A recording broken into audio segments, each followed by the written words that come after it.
Reubster, you're doing an awesome job here, but I figured I would just give you a little education on how it works.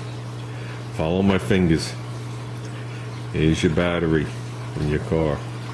You have a ground going to the chassis.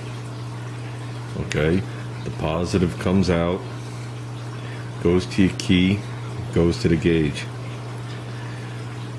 You have a ground wire hooked to your chassis, goes to your sender. Your sender is a variable resistor, and it's putting out a ground. Whoops, I went the wrong way. Putting out a ground to the gauge. So your battery voltage on your positive side is always there. Your ground is what varies. So basically, a quick test that people do is they just pull the wire off the sender and ground it. Okay, you turn the key on and you see the gauge go to full. Okay, you move the wire off ground and it should creep back down to E. That's a quick way to test the wiring in the car. As for the test you're doing here, if you want to test the resistance of the variable resistor inside the sender, you have to physically take it out of the car. Okay, then you're going to put your leads on either side. You're going to ground it on one side, you're going to put it on the little stud sticking up on the other, and you're going to swing the arm. Okay, and if you look in the book, you'll see what it is. I know GM had two different styles at one point. One was 0 to something, I forgot how many ohms, 200 ohms, 80 ohms I think it is. I could be wrong. And then the other years were 80 and up. So if you mix the two of them up,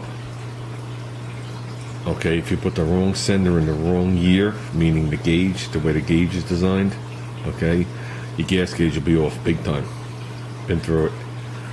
So I just figured I'd let you know that you're on the right track.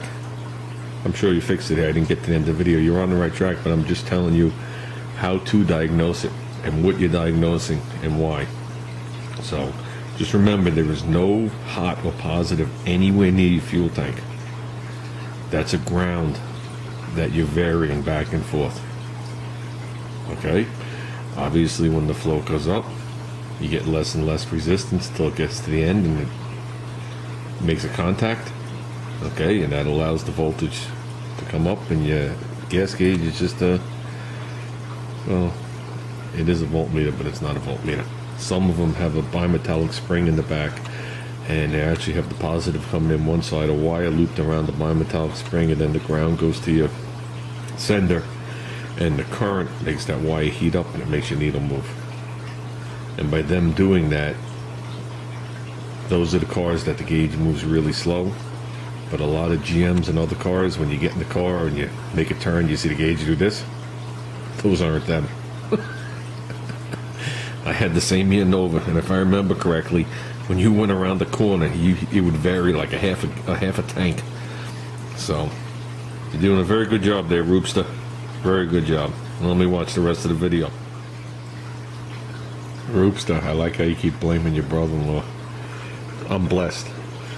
I got two really good brother-in-laws. It's their sister I have a problem with.